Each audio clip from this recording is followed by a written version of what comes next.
Hello friends, আমি অচিন্তা। আমি চলে চলেছি নতুন YouTube channel to side kitchen. আপনার সাথে নতুন রেসিপি শেয়ার করব। সেটা হচ্ছে ফুড কাস্টার্ড বানিয়ে দেখাবো। সেটা বানাতে কি কি উপকরণ লাগে আসুন দেখায়।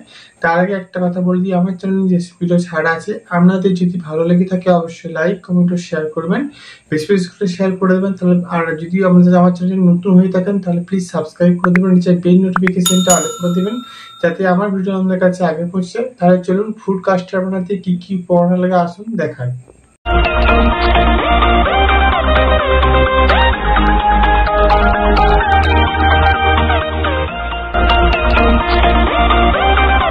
চলুন তাহলে কাস্টার্ড বানিয়ে দেখাবো। সেটা বানাতে কি কি উপকরণ লাগে আসুন দেখাই। তার আগে একটা কথা বলে দিই, ভিডিওটা প্রথম থেকে শেষ অবধি দেখার অনুরোধ রইল। তাহলে চলুন রেসিপিটা শুরু করি। এখানে আমি 3 চামচ কাস্টার্ড নিয়ে নিয়েছি। এটা আমি ঠান্ডা দুধের আগে আমি গুলিয়ে রেখে দেবো।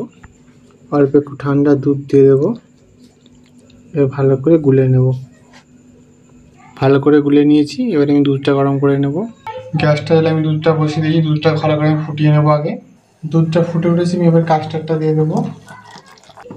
ভালো করে দুধের সাথে ঘেঁটে নেব। দিয়ে দুধটা আমি আর একটু দুধটা কাস্টার্ডটা একটু ফুটিয়ে নেব। এর মধ্যে ফলটা দিয়ে দেবো, আপেল কুচিটা, খেজুর কুচিটা, বেদানা। এবার চিনি দিয়ে দেবো। এবার ভালো করে গুলে নেব যেন চিনিটা গোলা হয়ে যায়। আর একটু সামান্য ফুটিয়েও নেব। এবার উপর দিয়ে কাজু কিশমিশ দিয়ে দেবো। এবার আমি গ্যাসটা বন্ধ করে নামিয়ে দেবো। কাস্টার্ডটা আমার রেডি হয়ে গেছে।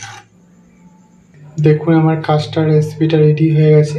এই রেসিপিটা যদি আপনাদের ভালো লেগে থাকে অবশ্যই লাইক কমেন্ট ও শেয়ার করবেন, বেশি বেশি করে শেয়ার করবেন। আর প্লিজ সাবস্ক্রাইব করে পাশে থাকবেন। চলুন তা দেখা হচ্ছে নেক্সট ভিডিওতে। এরকম নিত্য নতুন ভিডিও পাওয়ার জন্য আমাদের চ্যানেলটাকে অবশ্যই সাবস্ক্রাইব করে পাশে থাকবেন। চলুন তা দেখা হচ্ছে নেক্সট ভিডিওতে।